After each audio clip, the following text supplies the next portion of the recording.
Si pudieras elegir mejorar algo en tu vida diaria, ¿qué sería? Yo creo que a todos se nos vendría al tiro a la mente estabilidad económica, laboral, familiar. Yo creo que si pudiéramos elegir algo, todos tenemos algo que dijéramos, hoy en este día, en este momento, me gustaría mejorar esto en mi vida. Eh, y creo que todos la tenemos identificado, ¿no? Es algo que como vivimos todos los días y estamos todos los días viviendo con nuestra familia o nuestros trabajos, hay algo que siempre queremos mejorar y podríamos identificarlo fácilmente, ¿no? Yo sé que cada uno en su mente diría, esto quiero mejorar de mi vida. Ahora, si pudieras mejorar algo en tu vida espiritual, ¿qué sería? La respuesta fácil yo creo que sería, no, bueno, dejar de pecar y buscar la santidad, ¿no? Es como la respuesta fácil y creo que la respuesta más genérica. Pero sin, adelante, sin duda, yo creo que todo hijo de Dios, todo cristiano, debemos y podemos mejorar algo en nuestras vidas. Y creo que hoy lo que vamos a estar viendo es que lo que debemos mejorar es nuestra fe. Creo que si hay algo que todos debemos mejorar es la falta de fe. Hace una semana atrás entendíamos que la fe es obedecer. Y cuando uno cree, obedece, y la fe también es obediencia. Y hoy vamos a ver a través del relato bíblico las circunstancias que llevaron, vamos a ver un milagro, pero las circunstancias superficiales son el milagro, pero profundamente hay un problema de fe, hay un problema de falta de fe. Y vamos a ver cómo Jesús llega en esta situación y pone el enfoque en las personas y decir, bueno, las circunstancias pueden haber cambiado, pero donde viene el poder, donde viene la autoridad, es la misma persona, Jesucristo. Nuestra fe debe estar en Jesús. Creo que todos sabemos eso, ¿no? Si hay algo que no todos vamos a equivocarnos, pero sabemos que está en su poder, en su autoridad, pero debemos entender que no está en las circunstancias. Nuestra fe debe ser un punto anclado en una persona, en Jesucristo. Y la oración, como vamos a ver al final del relato, porque ocurre una situación y al final los discípulos le preguntan ¿por qué no pudimos hacer esto? Y el Señor Jesús le enseña y le dice que bueno, que la oración va a poner la fe en el lugar correcto. ¿Y dónde es el lugar correcto? En Jesucristo, no en las circunstancias. Y si hay algo que me gustaría que se llevara a sus casas y recordar, es que la oración, a través de la oración, hemos estado estudiando la oración, a través de la oración es la que pone nuestra fe en el lugar correcto, en Jesús, no en las circunstancias. Las circunstancias van a variar en nuestras vidas, muchas veces, y pueden ser distintas situaciones, y no voy a simplificar su dolor o su situación, porque las circunstancias pueden ser variadas. Pero estoy convencido totalmente, y quiero que esté usted convencido que Jesús, que Dios es más grande que cualquier circunstancia. Y su poder y autoridad no va a variar. Por eso nuestra fe debe estar ahí. Nuestra fe debe estar en Jesucristo y no en las circunstancias. Vamos a ir a Marcos 9, 14 al 29. Y antes de lectura, les voy a dar tiempo para que lo busquen.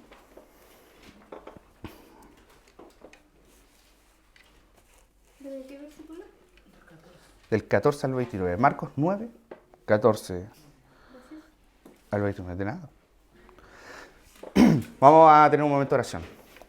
Señor, muchas gracias por nuevamente un día más de vida que tú nos has dado. Gracias porque podemos estar acá reunidos. Hemos dejado quizás muchas cosas de lado para dedicar este momento a ti, Señor. Gracias por tu palabra, porque cada día nos enseña. Señor, ayúdanos a que nuestra fe esté puesta en ti. Ayúdanos con nuestra fe. Queremos creer más en ti para poder honrarte y glorificarte, Señor.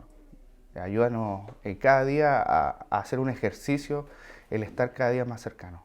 Señor, y te dejo todo lo que vamos a hablar, tu palabra, en el nombre de Jesús. Amén. Voy a la lectura, a Marcos 9, y voy a usar el método curtiniano. ¿Cuál es el método curtiniano? No sé si los que estaban la semana pasada. Método curtiniano. ¿Te suena? El método curtiniano es cuando estamos leyendo la lectura y como hay evangelios paralelos, hay información en los evangelios paralelos que quizás en este relato no están. Entonces, dentro de la lectura, voy a ir agregándolo, ustedes se van a dar cuenta porque van a seguir. Eso se llama método curtiniano, inventado por Curtis. Vamos a darle lectura. Ustedes me siguen entonces. Marcos 9, 14 al 29 dice: Cuando llegó a donde estaban los discípulos, vio una gran multitud alrededor de ellos y escribas que disputaban con ellos.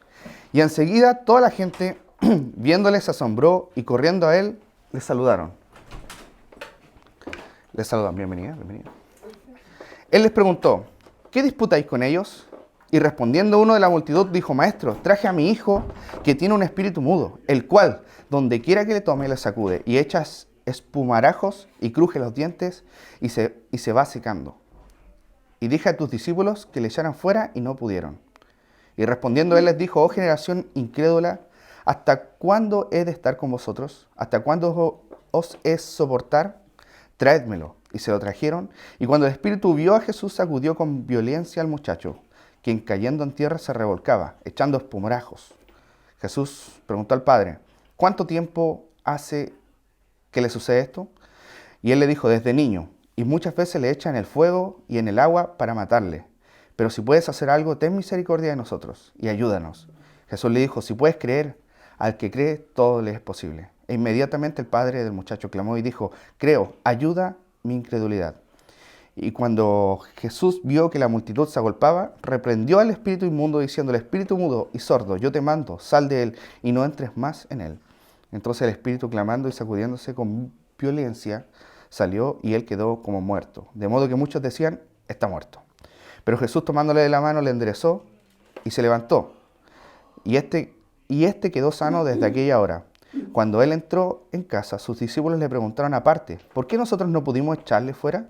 Jesús le dijo: por vuestra poca fe, porque de cierto os digo que si tuvierais fe como un grano de mostaza, diríais a este monte: pásate de aquí a allá, y pasará, y nada os será imposible.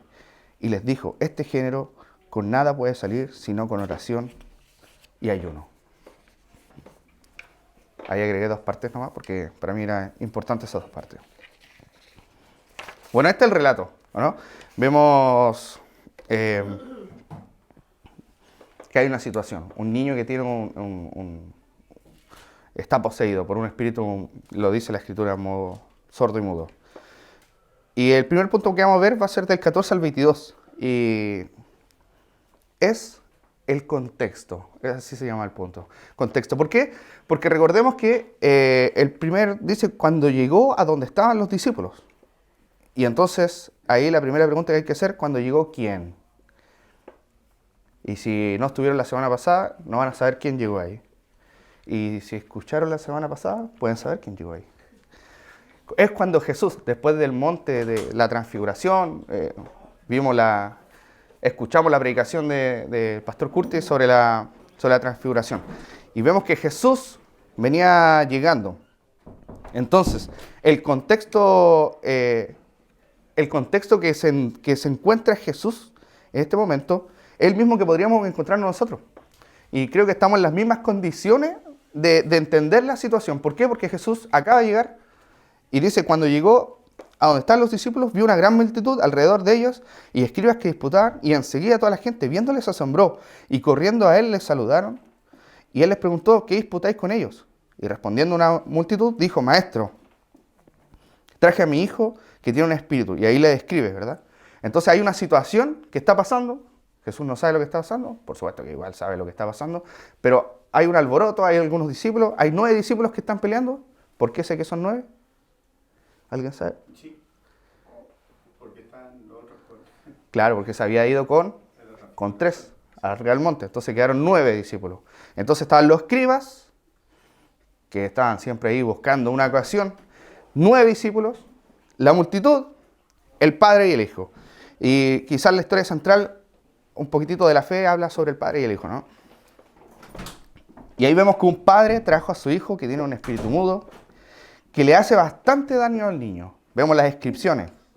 Y los 9 discípulos fueron los que no pudieron sacarle del cuerpo. Y esta situación provoca, obviamente, una inmediata reacción de Jesús. Lo vemos aquí en el versículo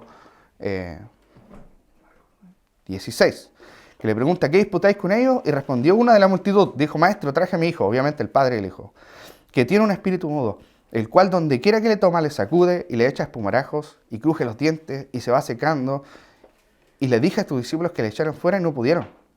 Nuevamente Jesús responde y les dijo, oh generación incrédula, ¿hasta cuándo he de estar con vosotros? ¿Hasta cuándo os he de soportar? Traédmelo. Y cuando lo traen, dice, y se trajeron y cuando el espíritu vio a Jesús, sacudió nuevamente con violencia al muchacho, quien cayendo en la tierra se revolcaba echando espumarajos. Y Jesús le pregunta, ¿cuánto tiempo sucede esto? Y le dice que desde niño.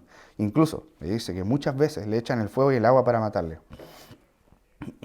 Lo primero que vemos que Jesús le dice generación incrédula. Y ahí vamos al punto de que va a ser nuestra línea conductora de todo este texto, que es la poca fe. Cuando habla de generación incrédula, le habla, por supuesto, que a todos en general, no solamente a los discípulos, no solamente al Padre, no solamente al escriba. Hay una situación. Y dice, y cuando vemos que dice, ¿hasta cuándo os he de soportar? Podría traducirse mejor como cuánto tiempo más necesitan para entender quién realmente soy. ¿Por qué? Porque estas personas ya conocían de Jesús. Estas personas ya sabían el poder que tenía. Pero habían situaciones que eran nuevas. De hecho, hay un comentario que lo voy a leer y dice así. El hecho de que haya dirigido su queja a la generación muestra que no podía haber estado pensando solamente en los 9 discípulos que habían fracasado en la emergencia.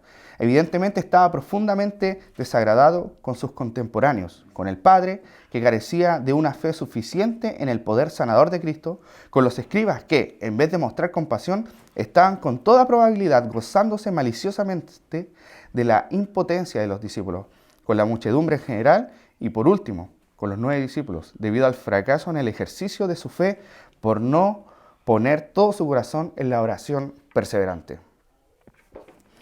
Lo que nos deja en evidencia entonces que desde el primer momento el problema que está pasando es de fe. ¿Cafecito que está por ahí? Ahí, mira. Permiso. Me voy a morir. Gracias, mi amor, te amo. Ahora sí, perdón. Bueno, prosigo. Jesús entonces a través de esta situación va a trabajar en los corazones para que puedan tener fe. ¿Ok? ¿Por qué es importante el contexto? Y por eso puse como punto 1 el contexto. Porque es importante entender la situación. Hay distintos personajes, hay distintas personas que todas han fracasado en la fe. Si Jesús le había dado el poder a sus discípulos para echar fuera demonios. Gracias, mamá. Gracias. Oiga, qué eficiente este lugar. Gracias. Si había tenido el poder, entonces, Jesús va a trabajar a través de todos los corazones. Va a mostrar su poder, su autoridad, y va a haber un ejercicio de fe. ¿Ok? Entonces, porque la oración va a poner la fe en el lugar correcto, en Jesús y no en las circunstancias. Y ahí dice en el versículo 19, traédmelo. Y se lo trajeron, ¿verdad? Y vemos las características de este chico. Le sacude, echa espuma por la boca, cruje los dientes, se revuelca. ¿Es epilepsia? ¿O no? ¿Sí o no? Pueden ser síntomas de... pueden ser síntomas de epilepsia. Obviamente un teólogo decía que claramente hoy en día, 2022, podemos identificar ciertas características con ciertas enfermedades. Pero no deja de ser ambas cosas. ¿Por qué? Porque cuando dice que le trajeron al muchacho, el espíritu cuando vio, se manifestó. Entonces, sin lugar a duda, ambas pueden ser correctas, ¿no? la posesión puede haber manifestado cierto tipo de enfermedad. Y por eso es importante que los discípulos, al ver esto, era distinto la posesión a todas las demás que habían visto. ¿Se acuerdan? Las otras daban gritos y esta era distinto. Entonces, es otro detalle del contexto que estamos viendo. Y además, el Espíritu dice que le echaba a veces en el fuego en el mar para matarle. Entonces también ahí vemos otro detalle de eso. Aunque se tratase de una manifestación epiléptica, esta era producida por la acción diabólica sobre el niño. ¿Ok? Es importante entonces entender los conceptos, las áreas, porque ahora vamos a ir tocando a través de cómo Jesús resuelve esta situación. Vamos a ir avanzando. Segundo punto. Vamos a ir desde el 22b al 24. Y aquí creo que está el problema central y la resolución central de este texto. Desde el 22b, desde el pero, dice, pero si puedes hacer algo, ten misericordia de nosotros y ayúdanos. Y Jesús le dijo, si puedes creer, al que cree todo es posible. E inmediatamente el padre del muchacho clamó y dijo, creo, ayúdame en mi incredulidad. El padre dudaba del poder, evidentemente, del poder de Jesús, pero le quedaba una pequeña parte de fe. Porque cuando el padre vino, tenía que entender que estaba buscando una ayuda que era divina. Obviamente, él iba a buscar un milagro, iba a buscar algo sobrenatural. Así que sí tenía una pequeña halo de fe, que podríamos decir. Pero lo que estaba buscando demandaba la ayuda del Señor Jesús. No sé si le ha pasado, a mí me pasa bastante veces, por eso no compro yo. Pero cuando van están comprando en el supermercado cualquiera y están con la tarjeta y pasan la tarjeta, ponen el PIN y dicen, no, la clave está incorrecta. Oh, esa, creo que recuerden, esa memoria emotiva. Recuerden esa sensación así como por un segundo, como un escalofrío así. Oh, pero si yo sé, yo conozco la clave, es mi tarjeta, y como que uno revisa y ya dice, ¿y tendré plata en la billetera o tendré...? Esa sensación, ¿no? Vamos a la memoria emotiva. Es una sensación desagradable, ¿verdad? Imagínense al padre del niño haber llevado a los discípulos donde habían sanado muchas personas, donde habían hecho muchos milagros. Va y le dicen, sánenos, sí, ok, páselo. Invocamos el nombre de Jesús, papá. No sé, no pasa nada. A ver, pero inténtenlo de nuevo. Y quizás cuántas veces lo intentaron, quizás una vez, pero lo que sí sabemos es que fracasó. No pudieron sacarlo. Y el padre iba con toda la fe, y me imagino que esa es la misma sensación de decir, pero mi hijo, ¿por qué no? ¿Por qué no? Si a todos los sanó, ¿por qué a mi hijo no?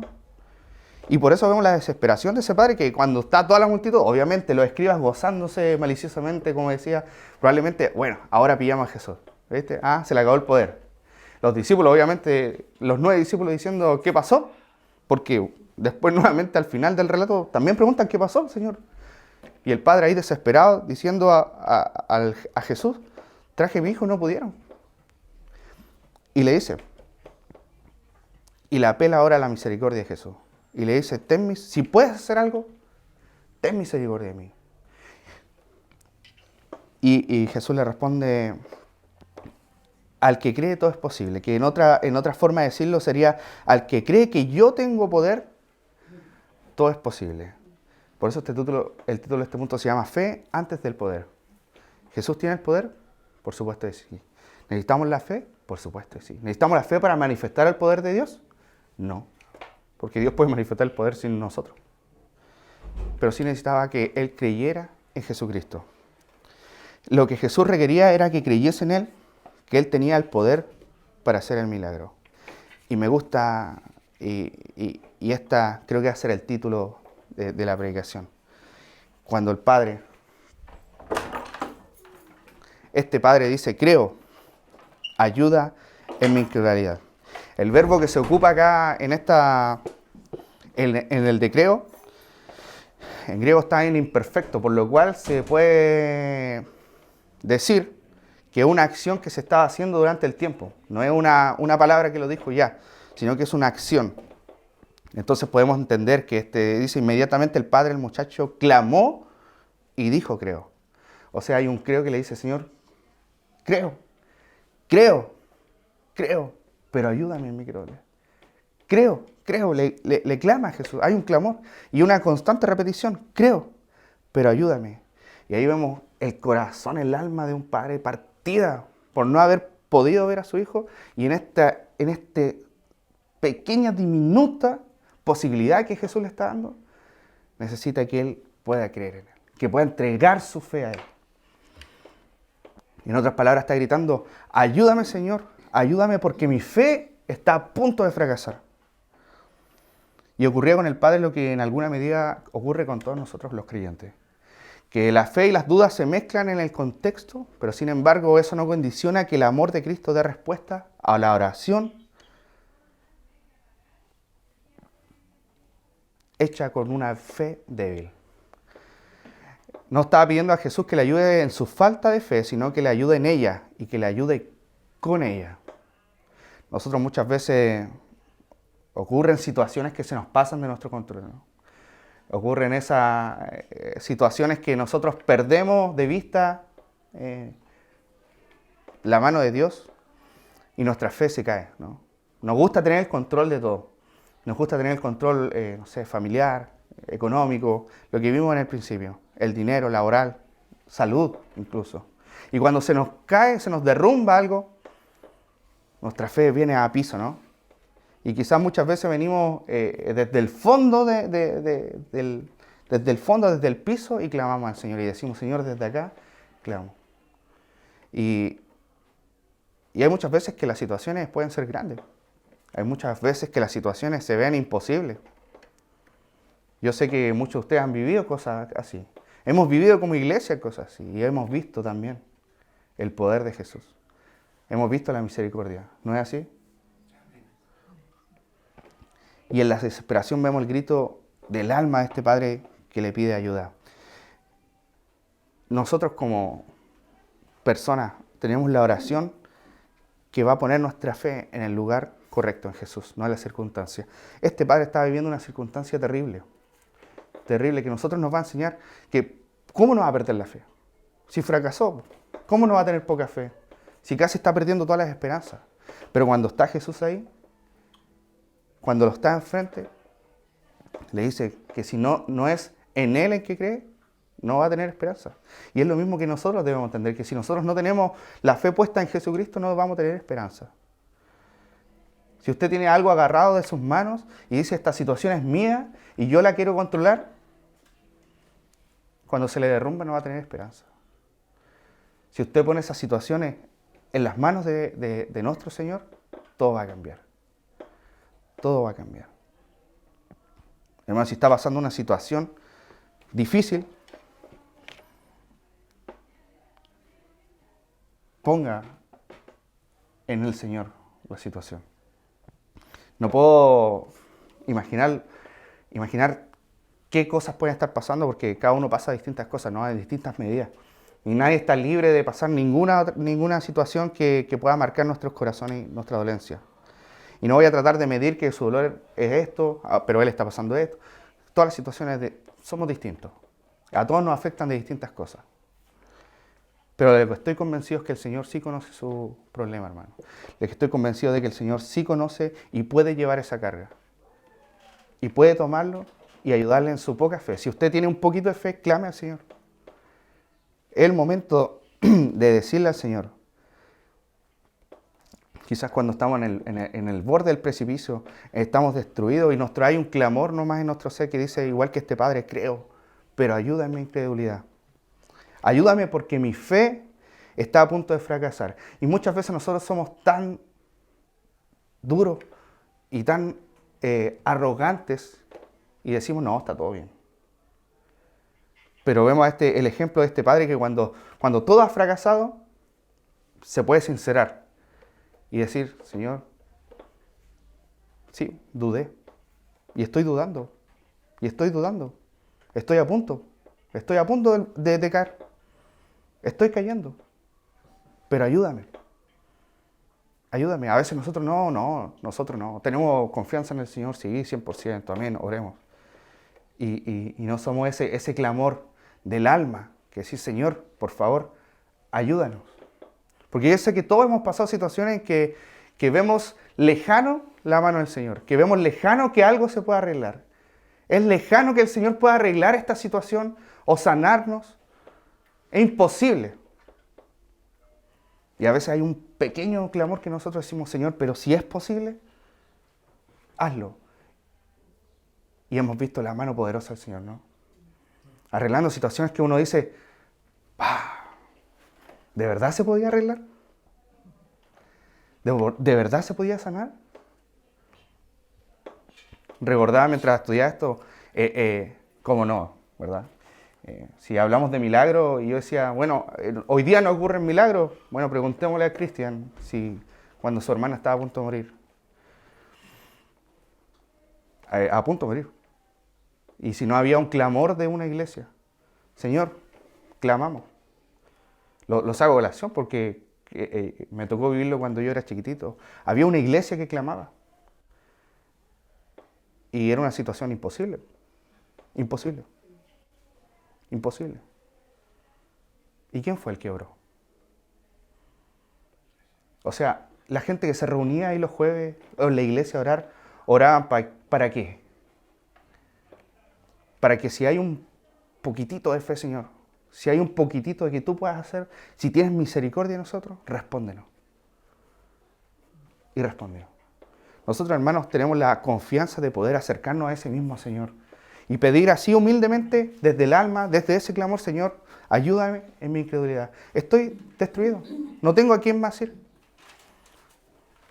Me recuerdo cuando en Juan 6, 66, 67, 68, cuando el Señor le dice palabras duras a todos los discípulos y dice que muchos se devolvieron y muchos se fueron y desde ese momento muchos no lo siguieron. Y creo que en el 67 le dice el Señor a sus discípulos, le dice, ¿y ustedes también se van a ir? Váyanse. Y ahí Pedro le dice, ¿y a dónde más vamos a ir si solo tú tienes palabras de vida eterna? Hemos creído en ti. Y hay una situación que dice, Señor, fue duro lo que dijiste, nos dolió, sí, somos así, pero en ti todo cambia. Si hemos creído en ti y sabemos que eres el Cristo, no hay otra forma, no hay otro lugar. Hermanos, por eso les animo a que pueda ser a través de la oración. Hoy en día tenemos la herramienta de la oración que va a poner nuestra fe, todas nuestras creencias, nuestra poca fe, quizás nuestro clamor, en el lugar correcto que va a ser en Jesús. Ahí es donde debemos depositar nuestra fe. No miremos las circunstancias. ¿Son atenuantes? Por supuesto que sí. Por supuesto que sí. No les voy a negar. Pero es el Señor el mismo poder, la misma autoridad. Del 25 al 29, el tercer punto dice, el poder después de la fe, yo le puse. 25, dice, y cuando Jesús vio la multitud que se agolpaba, reprendió al espíritu inmundo diciendo al espíritu mudo y sordo, yo te mando, sal de él y no entres más en él. Entonces el espíritu, clamando y sacudiendo con violencia, salió y quedó como muerto, de modo que muchos decían, está muerto. Pero Jesús, tomándole la mano, le levantó y le enderezó. El Padre sabía que podía pasar el milagro, pero había fracasado su plan, ¿verdad? El principio. Fue tanto el fracaso que se armó una discusión no menor en el contexto con los escribas, los nuevos discípulos, la gente, y la gente se agrupó. Dice que y Jesús, después de esta declaración, de esta confirmación de fe, le dice, mira, yo tengo el poder, pero tú tienes la fe, ¿tú crees en mí? Y hace dos declaraciones al Espíritu, que son importantes. Sal de él y no entres más en él. Vemos entonces claramente que Jesús tiene el poder para sacarlo y el suficiente poder para que no vuelva nunca más. Tiene el poder y tiene la autoridad. Tiene el poder y tiene la autoridad para que nunca más pase esto. Y aquí viene el momento que creo que yo en esta semana meditaba y me gustaba. En el versículo 26 y 27, ¿verdad? Quiero que se fijen en este detalle. Dice, entonces el espíritu clamando y sacudiéndole con violencia, salió y él quedó como muerto, de modo que muchos decían, está muerto.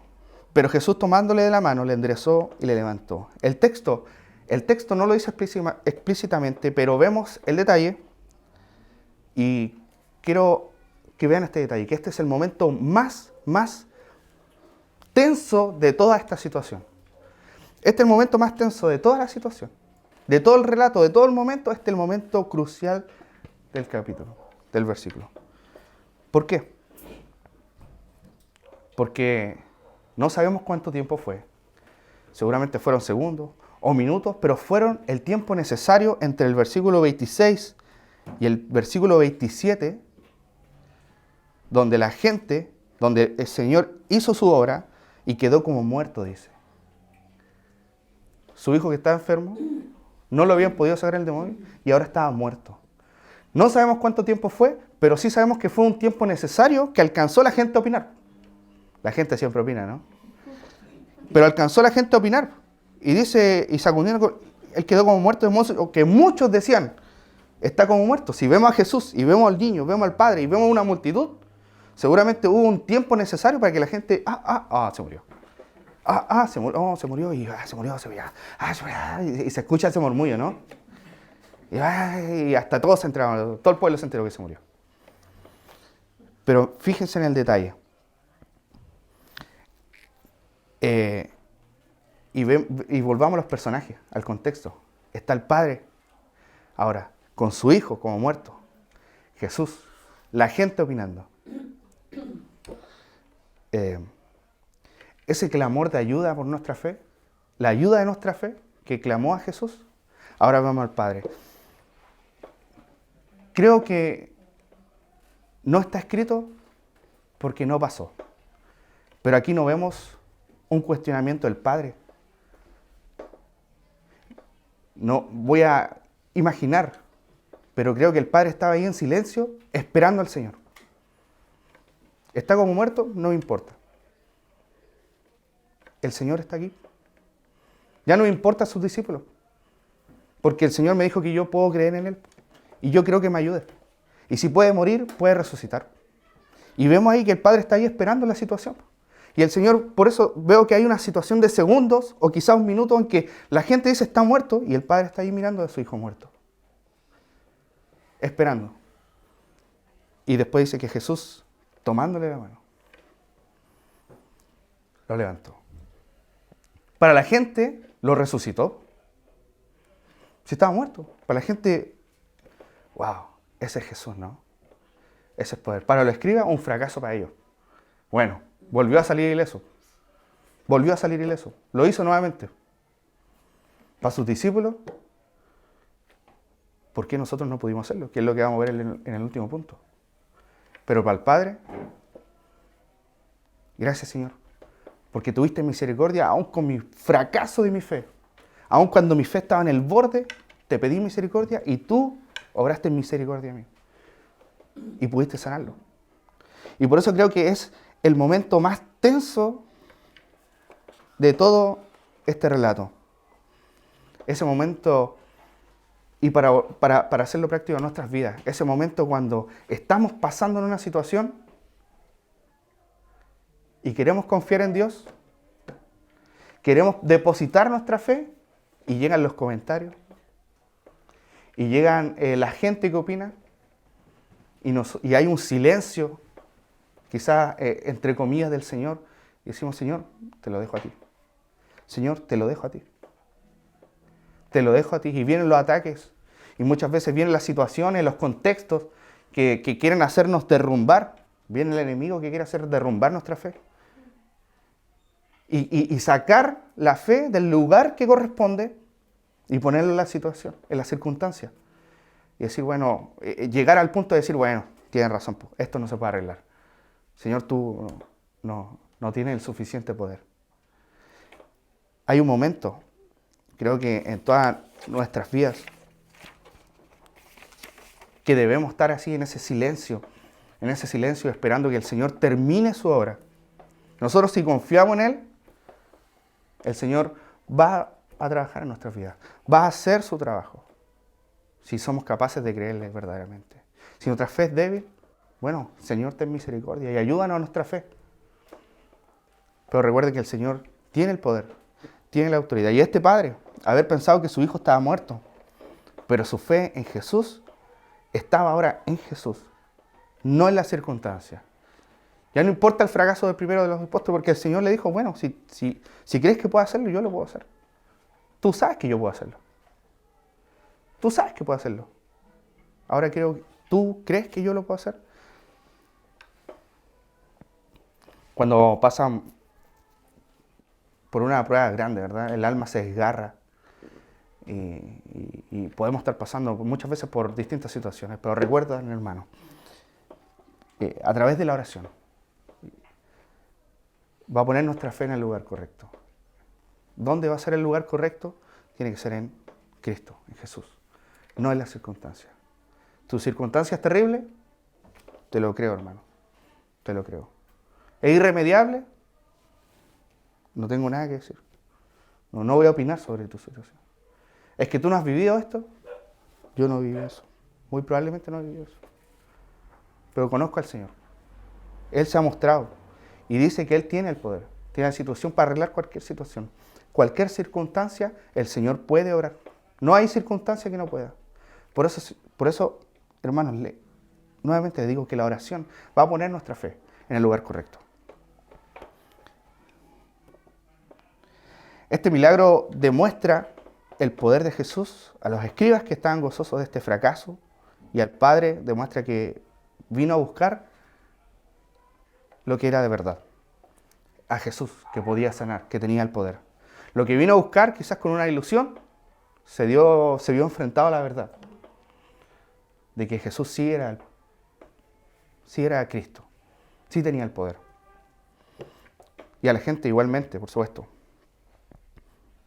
¿Y a los discípulos? ¿Qué les quedó entonces? Versículo 28. Cuando él entró en la casa,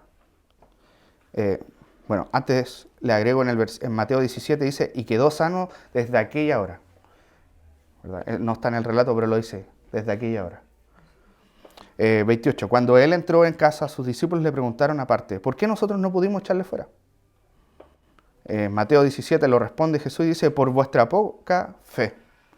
Porque de cierto os digo que si tuvieras fe como un grano de mostaza, diríais este monte, pásate de aquí a allá y se pasará, y nada os será imposible. Y volvemos a Marcos. Y les dijo, a este género con nada puede salir sino con oración y ayuno. La oración y ayuno no son armas mágicas, como lo hemos visto, he estudiado en la última semana sobre la oración. No son armas mágicas, es estar constantemente en comunicación con el Señor, y saber con quién estamos hablando. Saber que este teléfono que está en la otra línea hay alguien escuchando, alguien poderoso, no es cualquier persona. Entonces le dice que si no pudieron era porque no tenían fe, porque les faltó fe, tenían poca fe. ¿Y cómo pueden aumentar su fe entonces? Y el Señor les dice, bueno, con oración y ayuno. Algunos manuscritos antiguos no aparece la palabra ayuno, pero hace referencia a lo mismo. No es a las dos cosas como algo mágico, sino que hace referencia a la oración y ayuno como una conexión con Dios, de estar más pegado a Dios. ¿Por qué? Porque la oración y ayuno eran cuando se mezclaban las dos cosas, era un momento en que la persona se dejaba de comer y se dedicaba a la oración para estar con Dios, para encontrarse, para reanimar su fuerza. Entonces era un momento que, claro, que en el contexto se entiende. ¿Ok? Entonces para nosotros queda también como una herramienta nuestra poca fe. El problema fue entonces la falta de fe. No sirven las fuerzas del hombre para ordenarle y hacerle obedecer, sino solo la dependencia absoluta de Dios. Cuando nosotros oramos y conocemos a quién oramos, Nuestra fe se fortalece y entendemos la dependencia absoluta de Dios. La fe dinámica entonces es una expresión de dependencia. Y cuando la fe disminuye, también decrece la práctica de oración. Si hay algo que me gustaría a mí, siendo sincero, cambiar en mi vida espiritual sería ser una persona de mayor oración. Cuando uno estudia y dice quiénes eran los grandes predicadores, y siempre dice, sí, era grande predicador, pero era un gran persona de oración. La iglesia de Charles Spurgeon, ¿lo dije bien, hermano? Ayer me corrigió. En una iglesia gigante de 1.000, 2.000 personas, 3.000, no sé, recuerdo, pero me recuerdo, sí que lo leí por ahí, que hay personas en el culto y había un subterráneo donde la gente oraba ahí. ¿Para qué? Para que la gente de arriba, que sí había entrado a la iglesia, podía entender la palabra, podía arrepentirse de esos pecados. Habían personas que se levantaban a las 5 de la mañana a orar. Y uno muchas veces la oración la tiene como algo, no sé, como algo secundario, ¿no? Si uno lee la Biblia, si uno hace un devocional, es, ¡ay, qué importante! Es serio. Y la oración es como la parte final del devocional, o la parte del principio. Pero qué importante es la oración. Lo dijimos mientras estudiábamos, Jesús, ¿cuántas veces oró? ¿Y a qué horas oró? Oró en momentos que la gente se dormía y él estaba orando. Hoy despierten, hay que orar. La oración entonces es importante para nuestras vidas y va a poner nuestra fe, porque debemos reconocer que muchas veces falta fe en nuestras vidas, en el lugar correcto en Jesús, no en las circunstancias. En momentos donde se ve más difícil, donde hay más niebla, donde estamos más cegados y donde nuestra fe decae, son los momentos en que más debemos orar. Y no solamente solitario, tenemos una iglesia también que ora. Somos una iglesia que puede compartir nuestros momentos de oración. Nosotros somos buenos para reírnos, somos buenos para compartir la alegría, también seamos buenos para compartir nuestras aflicciones. Y decir, hermano, estoy débil. Hermano, tengo problemas de fe. Estoy decayendo. Necesito más del Señor. Nos falta esa sinceridad, ¿no? Esa sinceridad del Padre. Y no eso de los discípulos. Los discípulos están ahí, no sé qué pasó, peleando con los escribas, diciendo, Señor, ¿sabes qué? Fácilmente uno había dicho, Señor, ¿sabes qué? La verdad es que nos faltó fe. Necesitamos más de ti. Pero como el problema no le afectaba a ellos, sino que era de un tercero, podríamos pasar piola. Y dice que le preguntaron cuando estaban solos en la casa, en privado. Ellos pasaron una vergüenza en público y en privado se atrevieron a decirle, Señor, ¿y qué pasó? Bueno, la fe. Y quizás cuántas veces nosotros podríamos decirle en oración al Señor, Señor, ¿y qué pasa en nuestras vidas? Y el Señor diría, ¿es tu fe? Te falta fe. Hermano, si algo quiero que se lleven para sus casas y para recordar esta semana es que la oración, entonces, la oración a nuestro Padre va a poner nuestra fe en Jesús, no en las circunstancias. Así recordando esta historia, recordando este relato, este milagro. Oremos.